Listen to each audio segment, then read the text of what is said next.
pero... Se oye. Buenos días a todos. Gracias por estar aquí, por compartir este momento con nosotros.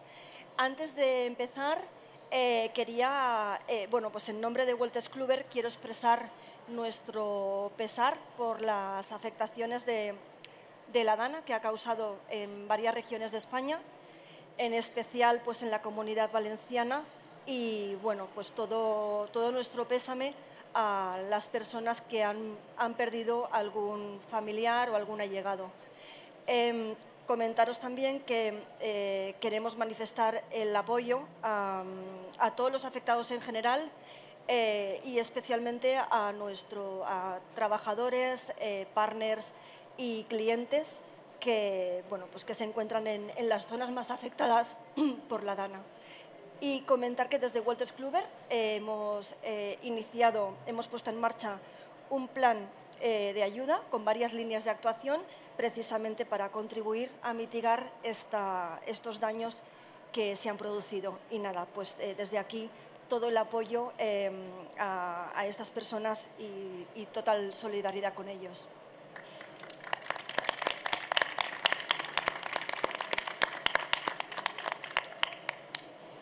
Bueno, pues abrimos un debate que es de mucho interés, el tema del absentismo laboral. Vemos un poquito en las encuestas que se están emitiendo con datos que diariamente faltan a trabajar una media de 1,4 millones de trabajadores, de los cuales aproximadamente un 25% se debe a causas injustificadas, la ausencia. Los otros restantes pues, están derivados pues, de contingencias comunes, contingencias profesionales. Destaca también especialmente las enfermedades mentales, que están un poquito pues, ahí en aumento y preocupa esta cifra. Y entre los mayores motivos de absentismo injustificado están la imposibilidad de conciliar muchas veces la vida familiar con la laboral. Se dan en algunas regiones más que en otras y bueno, pues es un tema que nos afecta muchísimo porque las empresas ya no solamente es que perdamos productividad, sino competitividad y sobre todo talento. Entonces vamos a ver, hoy abrimos un debate para que expertos en la materia nos puedan explicar cómo podemos aplicar buenas prácticas para reducir precisamente estas tasas y contribuir a la retención de este talento en las compañías. Hoy contamos con Elisa Pendas. Ella es licenciada en Administración y Dirección de Empresas, es responsable nacional del área de gestión de absentismo en FREMA. Y también contamos con Mónica Esteban. Buenos días. Abogada y graduada social y es directora de la asesoría SETRA, y Carlos Ruiz, que él es CEO de la asesoría Syncro. Buenos Gracias días a todos por participar. Gracias. Y bueno, abrimos un poco el debate. Te quería preguntar, Elisa, ¿por qué nos enfermamos hoy en España? ¿Cuál es la causa o patología por la cual nos enfermamos hoy? Principalmente, y si hay alguna causa o patología que destaque hoy en día o que esté en crecimiento. Muy bien, bueno, lo primero, daros las gracias a Wolters Kluwer por la invitación a participar hoy en esta jornada. Y bueno, a mí, antes de responder a tu pregunta, si me permites, a mí lo que me gustaría es comenzar hablando un poquito a nivel general de lo que es el asentismo. Porque es verdad que muchas veces, cuando hablamos de asentismo, parece como es un término más peyorativo, ¿no? Pensamos siempre en el asentismo injustificado, pero realmente, no sé si podemos poner un poquito una presentación que traemos. Vale, fenomenal. Pues entonces, asentismo es todo tipo de ausencia, sea justificada o injustificada, del trabajador a su puesto de trabajo dentro de la jornada legal de trabajo. Como podemos ver ya en la propia definición, estamos hablando ya de justificado o injustificado. Y esto nos lleva a definir pues, los tres tipos de asentismo que podemos tener, ¿no? El asentismo justificado es el que todos conocemos, que son las bajas médicas, ya sean por contingencia profesional, como decía Ana, accidente de trabajo o enfermedad profesional, contingencia común, que ya sería el accidente no laboral o la enfermedad común, y después, bueno, también riesgos de embarazo, cuidado de menor, etcétera. Todo eso sería lo que llamaríamos el asentismo médico o asentismo de incapacidad temporal, pero evidentemente en las empresas también está el asentismo no médico, que ya sería todo el tema de permisos retribuidos, bien lo que está recogido en los convenios de la empresa o en el Estatuto de los Trabajadores. Esto está claro, es un asentismo justificado. Pero después tenemos ya el otro tipo de asentismo, que sería ya el asentismo no justificado, el trabajador se ausenta y no pone ninguna justificación a su ausencia. Y después ya, aquí hemos nombrado, en FREMA, enfocamos a un asentismo ya más relacionado con la motivación, ¿no? Que sería, pues aquí podríamos encajar el presentismo, ¿no? Estar en tu puesto de trabajo, pero no realizar las tareas relacionadas con el mismo. Entonces es verdad que la definición de asentismo es complicada, pero todavía es más complicado la medición del asentismo, ¿no? Los dos indicadores que nosotros creemos que son los más relevantes a la hora de poder medir el asentismo en una organización sería la incidencia media, estaríamos hablando de las bajas con respecto a la plantilla de la empresa, en este caso he puesto la población, con respecto a la población protegida por FREMA, y después estaríamos hablando del índice de asentismo. El índice de asentismo. Si complicado es la definición de asentismo, todavía es más complicada la medición del mismo. ¿Por qué? Porque no existe un índice de asentismo a nivel nacional oficial. Es decir, las organizaciones no pueden compararse con su sector porque no existe ese índice. Si hablamos a nivel de prevención, sí que existe un índice, que es el índice de incidencia, que edita el Ministerio de Trabajo todos los años y que sí podemos compararnos con él. Pero a nivel de asentismo no existe ningún índice oficial. Es verdad que cada organización suele medir su asentismo en función de lo que les interesa y todo es legítimo y todo está correcto. Mi opinión personal, que debe medirse todo, debe medirse tanto el asentismo médico como el asentismo no médico. Y eso te da un reflejo de lo que se está, ¿no? De cómo estamos en la organización. En FREMA, ¿cómo calculamos ese índice de incapacidad temporal que pone ahí IT? Es la abreviatura de incapacidad temporal o índice de asentismo. Pues ahí lo que se miden son los días de ausencia, los días de baja. ¿Por qué? Porque el asentismo se mide así, ¿no? Se mide en días de ausencia de los trabajadores y es un ratio que relacionamos con los días cotizados. Con estas dos mediciones, la incidencia media y el índice de incapacidad temporal, os he traído una muestra estadística de los datos de FREMA, que bueno, son relevantes. Tenemos más de casi 4 millones de trabajadores protegidos en contingencia profesional y 3 millones en contingencia común, con lo cual es una muestra estadística que permite poder visualizar, ¿no?, lo que está ocurriendo ahora mismo a nivel nacional. Si nos damos cuenta, vemos en la línea que está en amarillo, es el índice de incapacidad temporal, es decir, podríamos decir así a grosso modo que estaríamos hablando de los días de baja, ¿no? Y la columna azul estaríamos hablando de la incidencia media, es decir, las bajas.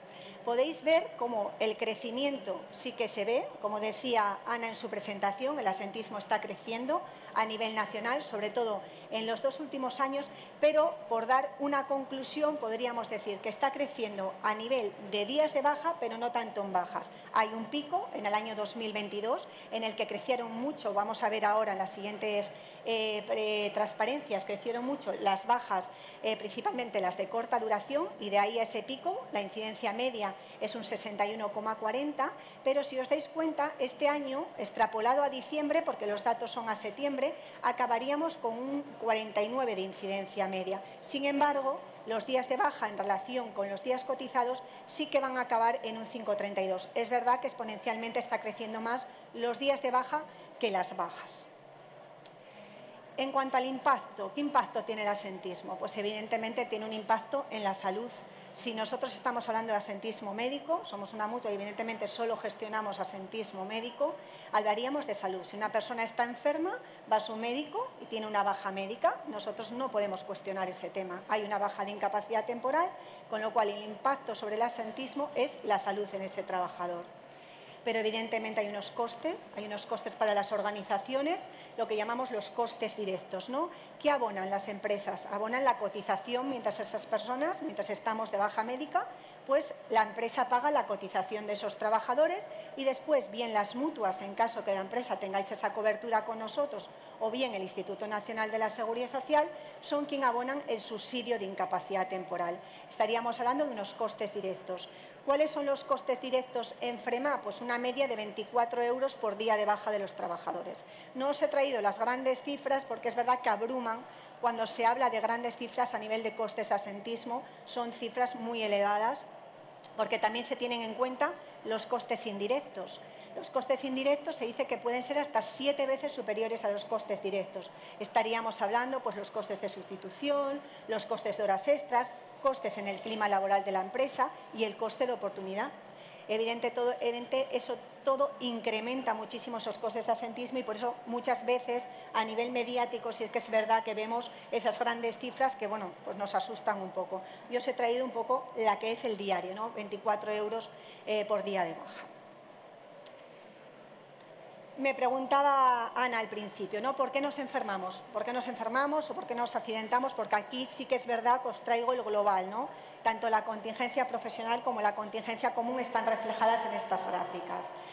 El grueso de bajas médicas, no sé si ahora hay un poquito de eco. Se está acoplando. Suena un poco raro, vale. Okay. Vale, gracias.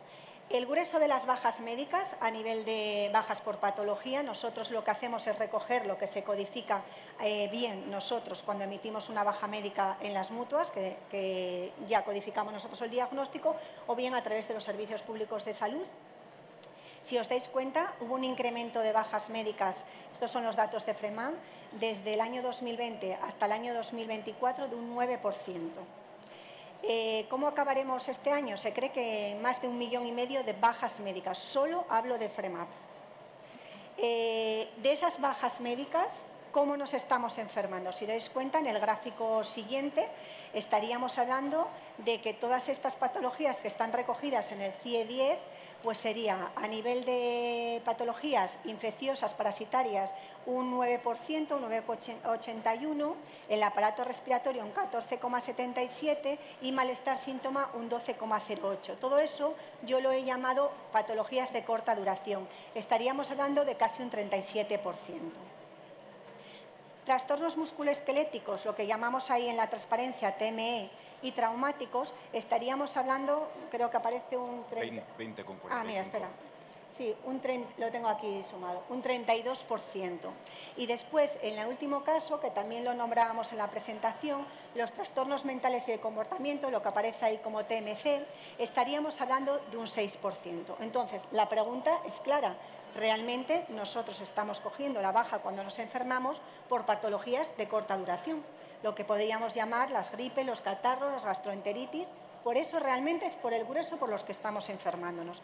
Le sigue, es verdad, las patologías de origen traumático, trastornos musculoesqueléticos, que allá estaríamos hablando de todo el tema de lumbalgias, cervicalgias, dorsalgias, fracturas, esguinces y por último estaríamos hablando de ese 6% en trastornos mentales. Hemos recogido ya en otro pues otros tipos de patologías que ya no llegan al 1% o 2%. ¿Qué evolución han tenido estas patologías en todo este tiempo, ¿no? Desde la época COVID, desde el año 2020, aquí os pongo un poquito la evolución entre el año 2021 y 2020, si os veis los TME o trastornos musculoesqueléticos, que es lo que os comentaba, todo el tema de cervicalgias, lumbalgias y dorsalgias, se incrementaron un 22,4% en ese año, pero si os dais cuenta, en los años siguientes el incremento fue más moderado, fue un 8%, un 7%, un 4%. En cuanto al traumático, lo mismo. El año pico fue en el año 2021 con respecto al 2020, todavía venimos de época COVID, se incrementó en un 43% y después ya, sin embargo, fue disminuyendo. Es verdad que el traumático está más referido a la contingencia profesional y es verdad que la siniestralidad ha ido reduciéndose en estos años. Lo que está incrementándose, ¿verdad?, es la baja por contingencia común. En cuanto a la patología, me salto una línea para después nombrarla esta. La I, infecciosas, la R, respiratorias y la N, malestar, síntomas, lo hemos englobado en de corta duración. Vemos que el incremento es en el año 2022, que no sé si recordáis, lo veíamos en el primer gráfico, el de la incidencia media, que es verdad que había un 60% de incidencia y se ha incrementado también en un 66%. Ese año hubo un pico, entendemos también pues un tema de codificación, porque fue un año en el que es verdad que el COVID, seguíamos con patología COVID, pero se empezó a reducir. De hecho, en el año 2023, el COVID en julio, por normativa, ya no se codifica como CODI, se pasa ya a codificar como contingencia común. Entonces, es verdad que aunque tú tuvieses sintomatología COVID, no te diagnosticaban así, ya nos empiezan a diagnosticar como contingencia común, con lo cual a nivel estadístico se va a desvirtuar un poco el dato. En el ya y después es verdad que en los siguientes años se empieza a disminuir. Lo que sí que vemos es que los trastornos mentales y de comportamiento es una patología que sí que se va incrementando todos los años, aunque no en tanto porcentaje como puede ser el 2021, pero sí que es verdad que hay un incremento, como veis, moderado o gradual todos los años. Evidentemente, cuando hablamos de asentismo no solo podemos hablar de bajas, tenemos que hablar de días de baja. Referenciado a eso, más de 1,5 millones de bajas con los que creemos que podemos terminar en FREMAP en este año 2024, acabaremos, si os dais cuenta, fijaros el incremento, hablábamos de un 9, no sé si que recordáis, en las bajas, sin embargo, en los días de baja vamos a acabar con casi un 25% de incremento. Podemos acabar con casi 62 millones de días de baja. Es verdad, está creciendo y esa es la conclusión. No tanto en número de bajas, pero sí hay un incremento en los días de baja. Se están alargando más la duración de las bajas. ¿Por qué? ¿Por qué duran las bajas? Comentábamos, porque nos enfermamos, es verdad, nos enfermamos por patologías de corta duración, pero ¿por qué se están alargando más esos días de baja? ¿Por qué? Pues por este motivo. Realmente los días de baja se están concentrando en dos patologías, casi un 48 de los días de bajas se concentran en los trastornos musculoesqueléticos y en los traumáticos, porque es verdad que la baja de corta duración, que es lo que llamamos normalmente la baja de menos de 15 días, pues como veis supone un 12% de los días de baja. En cuanto a los trastornos mentales y de comportamiento, hablamos de un 6% de bajas, pero sin embargo los días de baja ya superan los de los cortas duración, porque son patologías evidentemente que se alargan en el tiempo. Pues en principio eso es un poco la imagen ahora mismo de lo que está ocurriendo con datos estadísticos de FREMA a nivel nacional. Bajas, es verdad que se están incrementando, pero en menor medida que los días de baja. Nos enfermamos por patologías de corta duración, pero realmente nuestro foco tiene que ir dirigido al trastorno musculoesquelético y a las patologías traumáticas. No sé si con eso queda un poco contestada la pregunta que me hacías, Ana. Gracias, Elisa. Sí, creo que queda contestada. Te quería preguntar, Mónica, bueno, creo que no nos sorprende a ninguno el aumento de los trastornos mentales, como ha comentado Elisa. Entonces, ¿cómo podemos detectar de una manera temprana este tipo de trastornos y qué podemos hacer para reducirlos? Pues, a ver, yo creo que la fórmula mágica no la tenemos, porque si no, evidentemente no estaríamos ahora mismo en esta sesión. Y perdonadme que, antes de nada, dé las gracias a Wolters Kluwer por darme esta posición y poder expresarme aquí, que a mí me encanta hablar, con lo cual, maravilloso. Yo creo que, como digo, no tenemos la fórmula mágica, pero sí que tenemos muchas pautas y cada vez vamos trabajando más en ello. Es decir, yo creo que los trastornos mentales, por seguir con esta denominación, creo que los tenemos como muy insertados dentro de la sociedad, de que cada vez tenemos más preocupación por los trastornos mentales. Yo creo que en las empresas, y seguramente Carlos probablemente opine más o menos en esa línea, que cada vez tenemos un poquito esa conciencia de proteger al trabajador, de intentar arropar, es decir, no verlo, es decir, lo tenemos que ver como un equipo humano, no es trabajador, cliente, no, es equipo humano, somos personas, con lo cual nuestra labor es intentar proteger cada vez más ese ambiente e intentar evitar que acudamos a esos trastornos mentales, ¿no? Es muy curioso que hablamos de trastornos de otra índole, que también muchas veces pueden venir, y quiero enlazarlo ahí con el tema de los trastornos mentales. Muchas veces el hecho en sí de que tenga un problema cervical, que tenga un problema lumbar, no es un problema físico de hecho un esfuerzo, sino tengo un estrés mal gestionado. Entonces, ojo con eso, que yo creo que al final los trastornos mentales son más de lo que aparece. O esa es mi visión, esa es mi opinión. ¿Manera de poder paliarlo? Bueno, pues yo creo que hay unas pautas que como mínimo tenemos que tener presentes, y es analizar el equipo. Es decir, hacer seguimiento. Y ese seguimiento es el contacto con cada uno de ellos. Señalo porque mi equipo está aquí, así que aprovecho para decir que realmente al final se trata de preocuparme por ellos. Es decir, las organizaciones nos tenemos que preocupar por las personas que la integran. ¿Cómo me preocupo? Pues hombre, evidentemente sé que voy a tener un problema mental en el momento en el que caiga la motivación. en el momento en el que una persona esté constantemente cansada, el nivel de rendimiento varía, es decir, algo pasa ahí. La irritabilidad, es decir, saltamos a la mínima de cambio. Ojo, todo esto son señales, ¿eh? Y muchas veces no nos damos cuenta de ello. Es verdad que luego ponerle solución a eso, pues oye, no es tan fácil, pero bueno, si ya vamos teniendo por lo menos una pauta de si tengo una persona muy cansada, que, ostras, le está costando ir a trabajar, a lo mejor incluso se refleja también en la impuntualidad, que muchas veces no es que queramos llegar tarde, es que el cuerpo no sale, ¿no? Exactamente. La mente quiere, o a veces ni esto, pero bueno, la mente al final traslada al cuerpo. Entonces, al final todo esto son señales.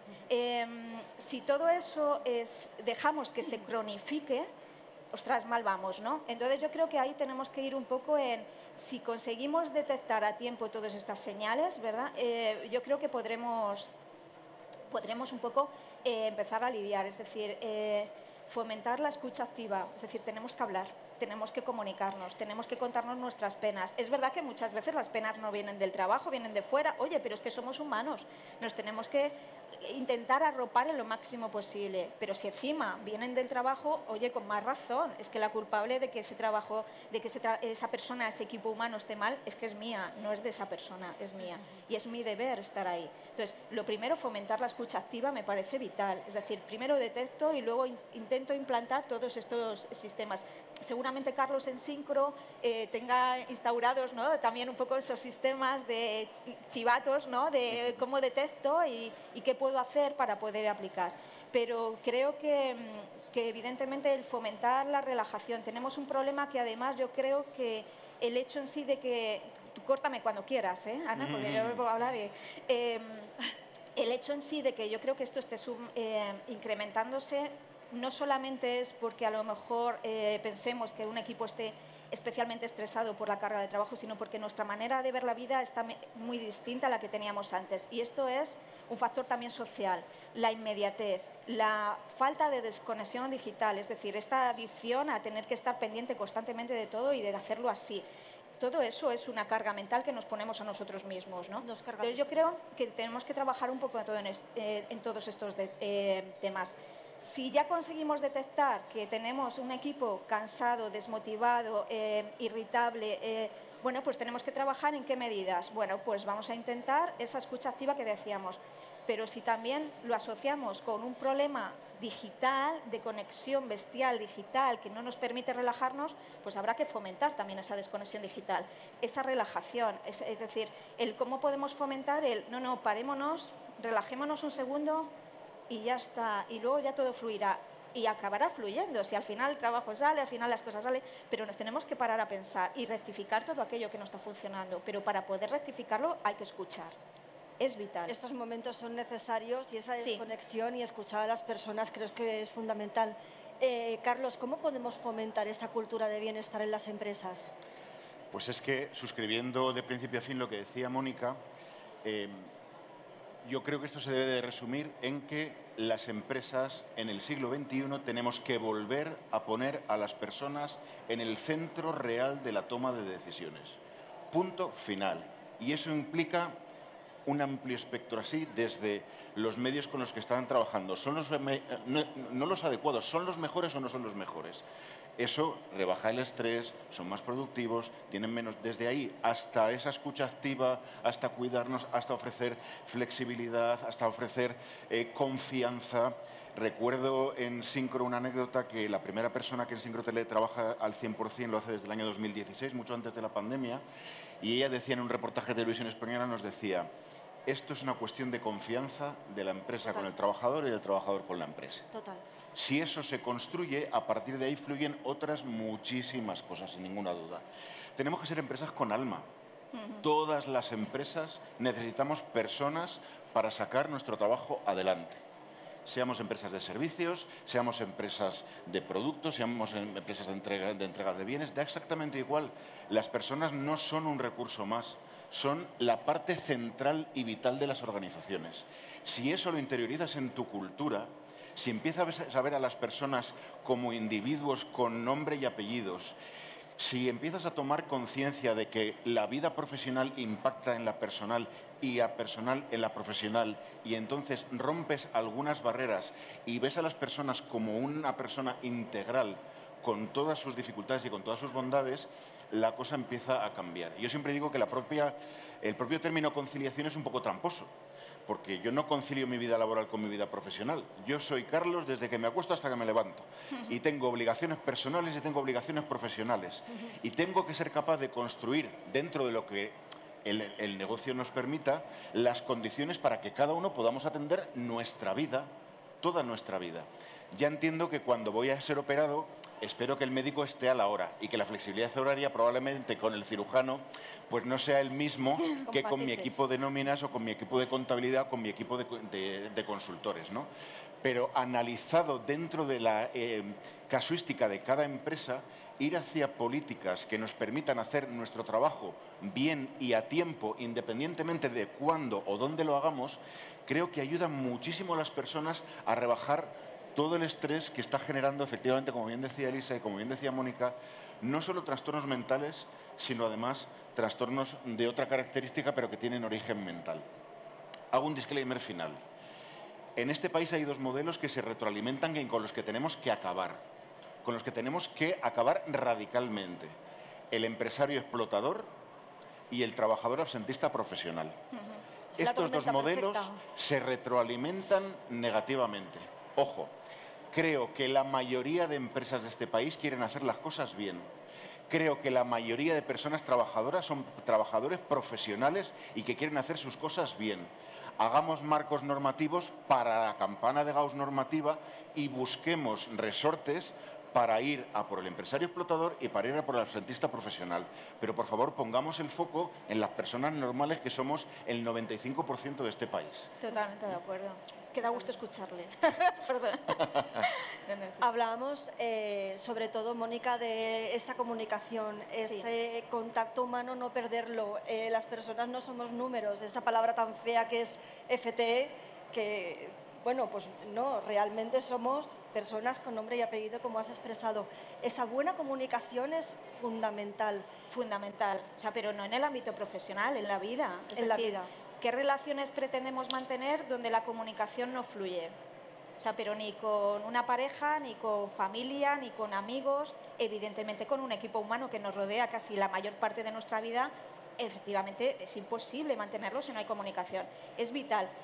Sí es verdad que yo creo que en el trabajo tenemos un problema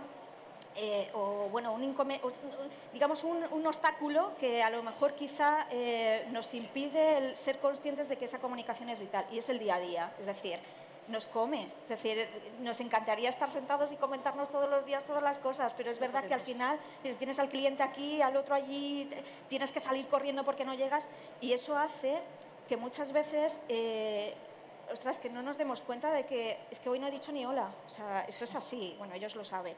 Entonces, al final, sí, o sea, la comunicación es vital. Si eso no nos damos cuenta, no paramos y decimos, no, así no podemos seguir, no avanzamos. Pero ya digo que a nivel de vida, es decir, tienes que llegar a casa y si compartes tu casa con alguien, tienes que contarle tu día y escuchar a otra persona. Muchas veces la comunicación no se trata de hablar y hablar y hablar, esto que a mí me gusta tanto, sino de escuchar, escuchar, escuchar. Y de ahí pensar, recapacitar.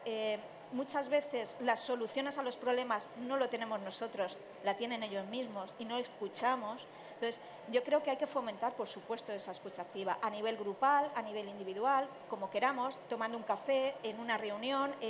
Es decir, al final tenemos muchos escenarios posibles, trabajemos en ello, ¿no? Hay organizaciones con mayor y menor magnitud. Obviamente las más familiares pues sí que tienen las posibilidades de concentrar, ¿no?, ese diálogo. En grandes organizaciones con mucho personal quizá podamos ayudarnos de herramientas que hoy en día están aflorando. Creo que recientemente Carlos ha hecho una encuesta de clima interno. Creo que podemos recoger absolutamente datos objetivos. La gente creo que se expresa de manera abierta y transparente. Y ¿cómo ves tú estas encuestas a la hora de recoger feedback y poner acciones en marcha precisamente para, una vez escuchadas a las personas, poder hacer frente a situaciones, a problemas. Sí, sí, pues mira, fíjate, es una pregunta yo creo que para los dos, ¿verdad, Carlos? Dale, Empiezo yo. Dale.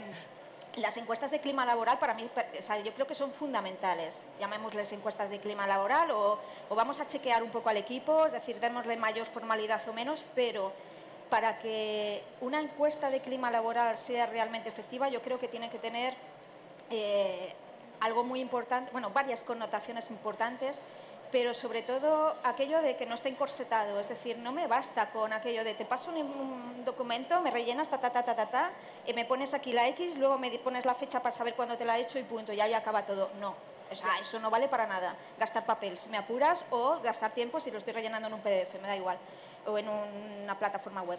La cuestión de todo esto es que esas encuestas hay que estudiarlas, hay que valorarlas, hay que hacerles un seguimiento. Pero además hay que formularlas desde un punto previo que es de transmitir unos valores de empresa o de corporación al equipo. Es decir, yo creo que también es vital. Es decir, lo que pasa es que hay mucho trabajo aquí, ojo.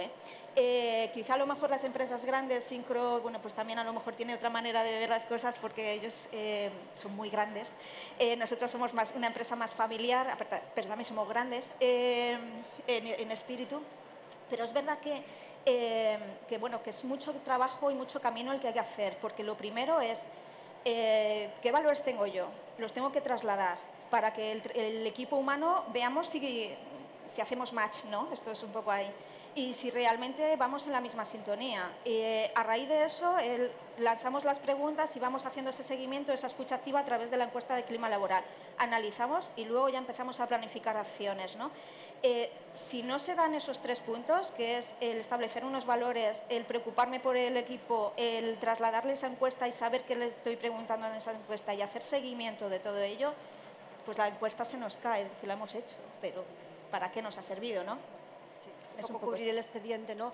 Y el Sí. tema de los valores me parece súper interesante porque la misión, ¿no?, que damos hacia afuera, hacia las empresas, hacia los clientes, muchas veces no tiene coherencia con la misión interna o los valores que establecemos dentro. Totalmente. Es que en este sentido, Ana, y recogiendo el guante que lanzaba Mónica, es fundamental alinear el propósito de la empresa con el propósito de las personas trabajadoras que están dentro de la empresa. Y para eso, primero hay que definir la cultura de empresa, la misión, la visión y los valores. Segundo, hay que comunicarlo. Correcto. Tercero, hay que explicarle a la gente cuál es el propósito de su día a día.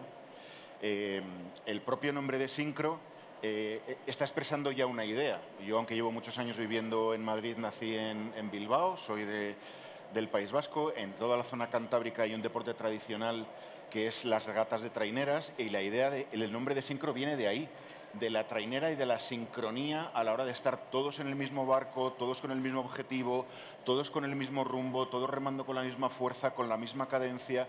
Desde ahí montas una cultura de empresa, unos valores, los vas comunicando. Ojo, el PowerPoint lo aguanta todo, no solo los comunicas, sino que tienes que ser capaz de transmitir a tu equipo que cada decisión que estás tomando, desde lo más estratégico hasta lo más operacional, está enlazado con alguno de los valores corporativos de la compañía, y eso va calando poco a poco.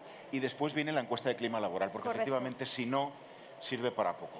Nosotros la hemos hecho por primera vez este año. Decías que somos más grandes, somos 40, o sea que somos una empresa modesta, pero ha sido un viaje apasionante y lo resumo brevemente. Primero, aunque la idea se lanza desde la dirección de la compañía, lo ha hecho una persona externa a la compañía, todo el proceso. El diseño de la encuesta, el lanzamiento del cuestionario, la recogida de las preguntas, el análisis de las preguntas y la puesta en común de los resultados, con lo cual la dirección ha dado un paso atrás y ha dicho esto es totalmente objetivo. Totalmente. Siguiente, aunque los resultados han sido muy buenos, pero queremos trabajar, como bien decía Mónica. ¿De qué te sirve poner el termómetro si detectas que tienes fiebre y luego no te tomas un paracetamol? Totalmente. ¿Qué es lo que hemos hecho después? Un focus group. Escoger una serie de personas dentro de la compañía, lo más heterogéneo posible. Hombres, mujeres, con poca antigüedad, con mucha antigüedad, mandos intermedios, administrativos, directivos, gente que vive en Madrid, gente que no vive en Madrid, lo más heterogéneo posible. 5 horas una mañana reflexionando sobre los resultados, haciendo propuestas de mejora en aquellos campos donde todavía había capacidad de mejorar en algunas cosas. Esas propuestas se están elevando en este momento a la dirección de la compañía y el comité directivo le dirá a la gente: señores, de lo que habéis propuesto, creemos que esta y esta van para el primer semestre del 25, esta y esta van para el año 26. Escuchar Una planificación. y volver, y dentro de 2 años, volver a poner el termómetro. Es la única manera, escuchar a tus personas, de verdad. Y luego están los canales informales. Decías, tomarte un café. Claro. Tú puedes tener un one-to-one con tu manager, o varios a lo largo del año. Pero hay unos niveles de comunicación informales en todas las organizaciones, en todas las empresas, y los managers, los directivos, tenemos que tener puesta la radio ahí. Porque ahí es donde se está realmente jugando las cosas importantes de la vida. Tenemos que tener nuestros apóstoles dentro de la compañía y decir, pues es que a Pepe le está pasando no sé qué en casa. Claro, por eso efectivamente ha fallado en no sé qué y no sé qué este mes. Pues es que a Antonia resulta que su hijo no sé qué, no sé cuántos. Esos niveles informales son tan importantes como los formales. Y desde ahí volver a entender que cada persona es importante y que cada persona es un mundo. Hablamos de personas. Sí, absolutamente. Totalmente. No solamente trabajadores, sino que esto traspasa mucho más allá. Y bueno, al final es establecer relaciones mucho más estrechas Sí. con los valores que tenemos en la compañía. Fíjate, ¿no? Y con Ana, el que mayor estamos activo. en la feria de Accountants, tecnológica total, y al final lo que estamos poniendo, yo creo, todos los despachos en valor es el equipo. Es decir, ¿de qué me sirve la tecnología si necesito las personas? Necesitamos estar juntos, necesitamos remar en el mismo sentido, ¿no? Y añado una cosa, lo digo porque yo hablo desde los valores, desde una visión humanista de la vida, fenomenal, ¿eh? Pero aunque no tengas esa visión, narices, hazlo por tu cuenta de pérdidas y ganancias. Es decir, es que tu gente, ¿no crees que tu gente va a ser más productiva cuando esté más enchufada, cuando se sienta más comprendida, cuando Totalmente. se sienta más... O sea, el dueño de Virgin lo decía, cuido de mis empleados para que mis empleados cuiden de mis clientes. Es decir, hazlo por tu EBITDA, aunque solo sea por eso, pero hazlo por eso. ¿eh? Sí, sí, sí. Totalmente. Sí. Hay un par de temas que, bueno, tienen ámbito legal, parte de ámbito legal, como es, bueno, pues próximamente, ayer hablábamos de registro horario, va a venir junto de la mano de la reducción de la jornada laboral, que bueno, pues que próximamente se va a legislar. ¿Creéis que esto puede llegar a fomentar la reducción de absentismo? Pues le doy. Sí, sí, sí, sí. Dale. Ojalá sí, pero me temo que no. ¿Sabéis que algunas empresas la están aplicando ya de manera prioritaria, precisamente para intentar reducir el absentismo o tener mayor confortabilidad, flexibilidad en las personas? Si reducimos la jornada y no somos capaces de analizar las cargas de trabajo de nuestro equipo y siguen siendo las mismas, pues no solo no se reducirá, sino que aumentará. Es decir, es una medida muy bien intencionada, claramente. Aunque yo creo que trabajar menos no te hace más feliz, que es uno de los mensajes que desde algunos establishments se nos están lanzando. Yo honestamente no creo en eso, pero si compramos la idea, la reducción por la reducción no llevará a nada. Es decir, tendremos que de nuevo volver a poner las personas en el centro y decir, si tú ahora trabajabas 40 horas y casi no te daba la vida, pues trabajando 37 y media voy a ver qué hago contigo Algo para... hay que hacer. Y eso puede ser tecnología, es decir, productos de Wolters Kluwer, de otros fabricantes, cómo podemos ganar productividad aquí para que podamos, con menos jornada, ser más productivos. No por serlo, sino porque además la propia persona trabajadora se va a sentir mejor. Es decir, que siendo más productivo, ayudas más a la estrategia de la compañía, ayudas más al cambio, ayudas más al crecimiento, te sientes mucho más engaged, que dicen los ingleses, ¿no? Con tu empresa. Entonces, ojalá sirva para reducir el absentismo. Pero detrás de eso hay que hacer muchas otras cosas que si no se hacen, y no se hacen en el corto plazo, creo que generará frustración. Ha habido países que han ido a reducciones de jornada más agresivas que la que se está planteando en España y han dado pasos atrás. Probablemente, y aquí hablo, es de un comentario de cuñado, probablemente porque no han hecho bien las cosas, esas otras cosas que debemos hacer los empresarios y las organizaciones. Entonces, la reducción por la reducción, ojalá, pero me temo que no valga solo eso. No sé si... Sí, a ver, comparto contigo el que tiene un análisis detrás todo esto. Es decir, no basta con decir, bueno, pues a partir de ahora trabajamos un poco menos. No, hay que sentarse y analizar y es cuánto tiempo tengo para este desarrollo de trabajo, tengo que empezar a ahorrar tiempos en determinadas cosas, porque si resulta que voy a tener esa misma carga de trabajo, la presión aquí va a ser peor, ¿no? Y el efecto puede ser que no sea del todo bueno. Yo sí creo que es una buena medida el que primemos el tener más tiempo, sobre todo un poco por estas medidas de conciliación, que muchas veces las enfocamos a tengo que ir a recoger al niño al cole o no, pero yo no tengo niños, pero tengo una perra maravillosa y me gusta pasar también tiempo con ella y me gusta ir a ver a mi familia y me gusta ir a ver a mis amigos y eso también es tiempo, o hacer, o estudiar, o hacer deporte, bueno, más o menos, pero sea como sea, quiero tener esos tiempos, con lo cual el hecho en sí de trabajar menos, oye, fenomenal, ¿no? Maravilloso. Claro, pero si pero puedo cumplir ese horario, ostras, es que tengo un problema, ¿no? Entonces yo creo que realmente es complicado de implantar si seguimos como estamos. Yo creo que también a lo mejor quizá es un poco aquello de controlar un poquito más realmente las jornadas reales, aquello de decir, estamos trabajando 40 horas o 45, pues oye, vamos a implantar estas medidas también un poco para ver exactamente cómo está el sector, ¿no? Y ver, o sea, yo creo que hay mucho análisis detrás de este tema de la jornada, pero es verdad que yo soy pro aquello de quiero más tiempo, pero también está difícil, ¿no? No puede venir solo. Es una medida que para precisamente reducir ese trabajo tiene que venir con otras medidas adicionales, ¿no? Que se pongan y que reduzcan también esa carga, ¿no? Con otras medidas internas que lo permitan. Sí. Yo os quería preguntar, salió una noticia no hace mucho que hablaba de las bajas flexibles, ¿no? El un poco ir a una baja más personalizada, ¿no? de la persona enferma, un poco ad hoc. Entonces, ¿cómo veis este sistema de bajas? No se profundizó tampoco, fue simplemente un titular y creo que no se ha vuelto a hablar, pero ¿cómo veis este sistema de bajas tan particular con respecto a las bajas tradicionales? ¿No? ¿Sí? ¿Tú? Solo una cosa. Venga. Es muy difícil legislar en un país donde hicimos de la picaresca un género literario, ¿vale?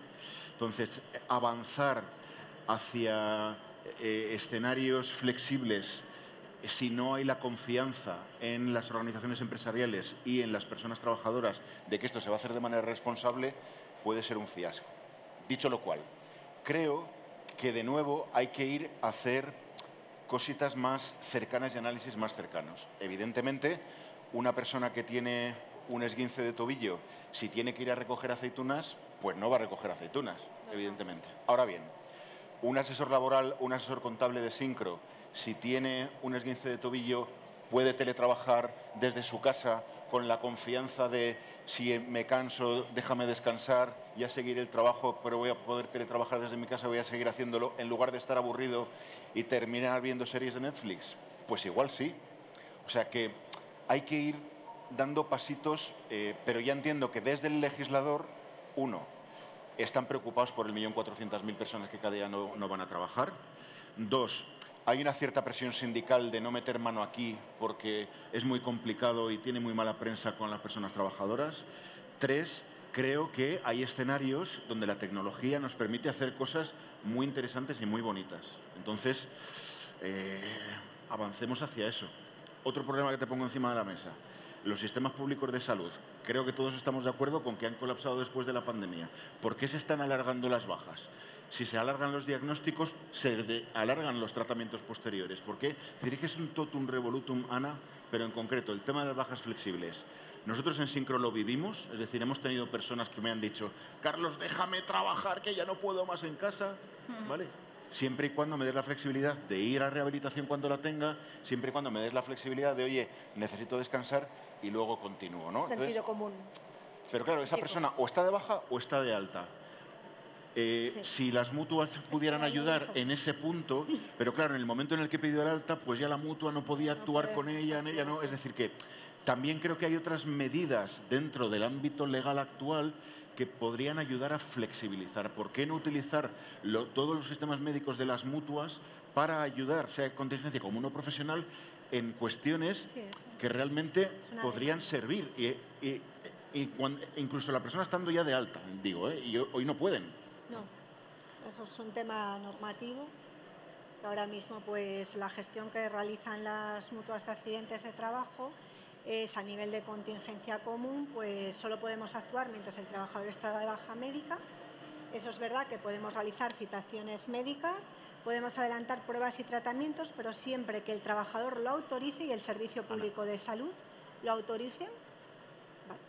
Y lo que nosotros no podemos hacer es altas médicas. La alta médica la tienen que dar los servicios públicos de salud y las mutuas de accidentes lo que hacen es propuestas motivadas de alta médica que van dirigidas a la inspección médica, que es quien decide si ese trabajador puede o no incorporarse a su puesto de trabajo. En contingencia profesional, evidentemente es distinto, sí que las mutuas de accidentes damos bajas y altas y hacemos todo el tratamiento médico. La normativa sí que hay previsto un acuerdo marco en el que, como decía Carlos, a las mutuas de accidentes sí que se nos deja actuar en aquello en lo que nosotros somos expertos, que son las patologías traumatológicas. Evidentemente nosotros tenemos médicos traumatólogos, especialistas, y ese acuerdo marco lo que pretende es que nosotros nos focalicemos y que podamos colaborar con la Seguridad Social pues en eso, en las patologías traumatológicas, por un poco evitar lo que comentábamos, ¿no? Ese asentismo estructural, ese asentismo burocrático que hay en el alargamiento de las bajas médicas. Pues si estoy pendiente de una prueba médica, esa prueba dura 3 meses, por decir un plazo medio, que nosotros, siempre con esa autorización del trabajador, podemos, oye, yo tengo los medios, tengo la posibilidad de adelantarte esa resonancia magnética o adelantarte ese tratamiento rehabilitador, nosotros podemos hacerlo. Podemos evitar una duración de la baja, pues acortar esas duraciones. Siempre después ese trabajador se tiene que incorporar a su puesto de trabajo, evidentemente sano y en condiciones de plena actitud.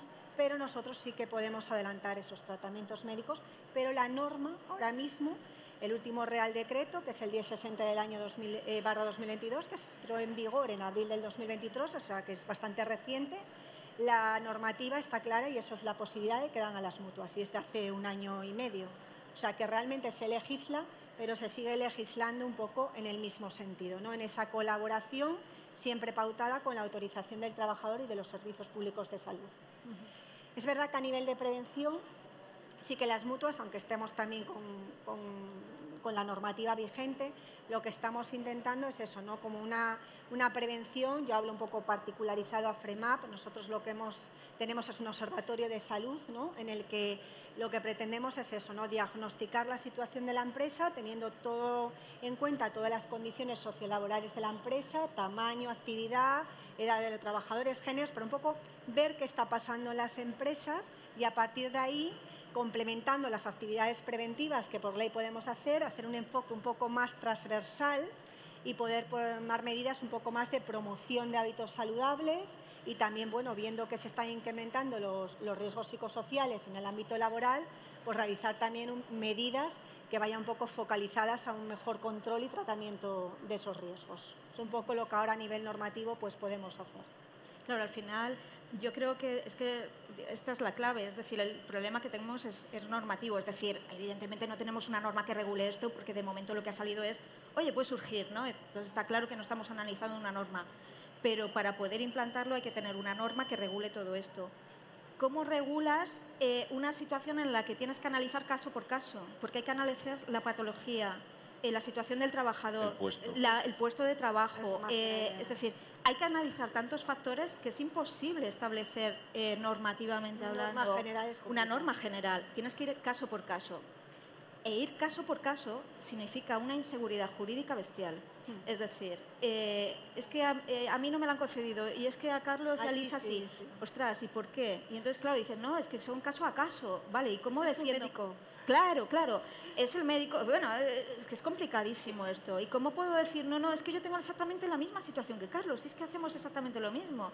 Ya, pero Carlos tiene la posibilidad de... y yo no sé. O sea, es decir, estamos hablando de tanta individualidad en este tema que regular esto a mí me parece imposible. Yo creo que es verdad que habrá situaciones en las que sí se pueda o sí quepa esa situación, Por otro lado, también te hace que pensar que si realmente no puede estar aguantando toda una jornada, si realmente esa persona está recuperada 100%, no sé. Pero en cualquiera de los casos, oye, pues sí habrá situaciones en las que sí, ¿no? Se pueda trabajar así. Pero legalmente, jurídicamente hablando, muy, muy complicado, por no decir imposible. Fíjate, en temas de salud mental, en lo que yo no soy especialista, pero que sí he pasado por algún proceso de salud mental, no sé si es bueno para la persona trabajadora estar en un proceso de 3, 4, 5, 6 meses de baja y pasar de 0 a 100 de un día a otro, por ejemplo. Totalmente de acuerdo, sí. Por ejemplo, ¿no? No sé si es bueno incluso para la propia organización, en la propia empresa, ¿no?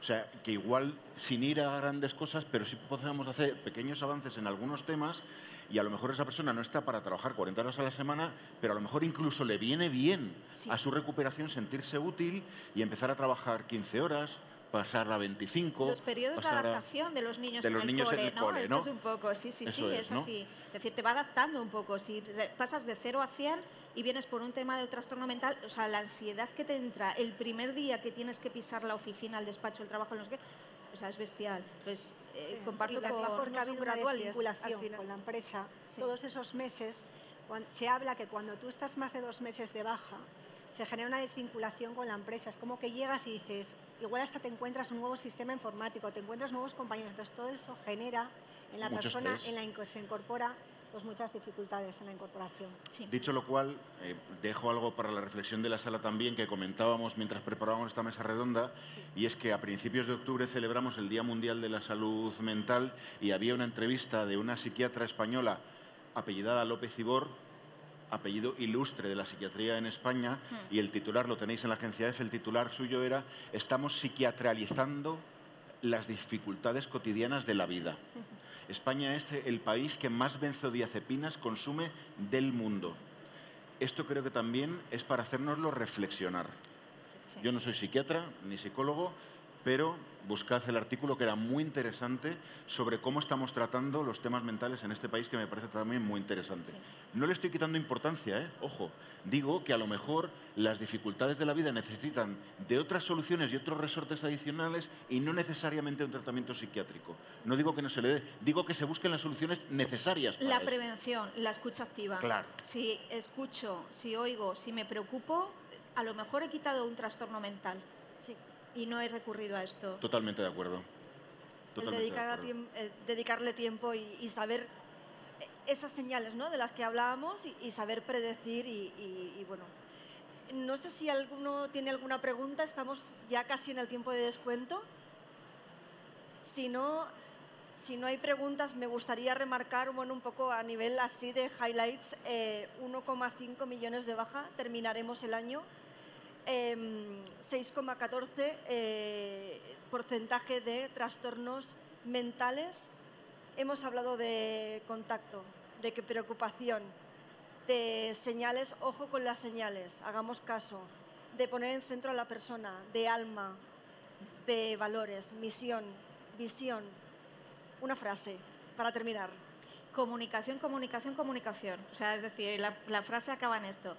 Creo que es vital para la vida, creo que es vital en el ámbito profesional. Eso es lo que hace que pongamos al equipo aquí, eso es lo que hace que las empresas crezcan y hay que trasladar lo que tenemos dentro, lo que tiene dentro la empresa, los valores de la empresa, hay que trasladarlo. Muchas veces el problema es no sé hablar con el equipo, no sé trasladarle esto. O pienso que se lo he trasladado y no lo he hecho. Comunicación, comunicación, comunicación. Implicación en la gestión del absentismo, tanto de las mutuas, del sistema de seguridad social, de las empresas y de los trabajadores. Es bueno para todos, salud y productividad. Carlos, cierras tú. Humanismo. Tenemos que recuperar los valores humanistas en el siglo XXI. Lo acabas de decir tú. Necesitamos organizaciones y empresas con alma, de nuevo, que pongan a la persona en el centro real de la toma de decisiones. Pues muy bien, una forma muy chula, ¿no?, de terminar este debate. Sí. Muchas gracias. Gracias. A ti. Y gracias a vosotros por estar ahí. Gracias.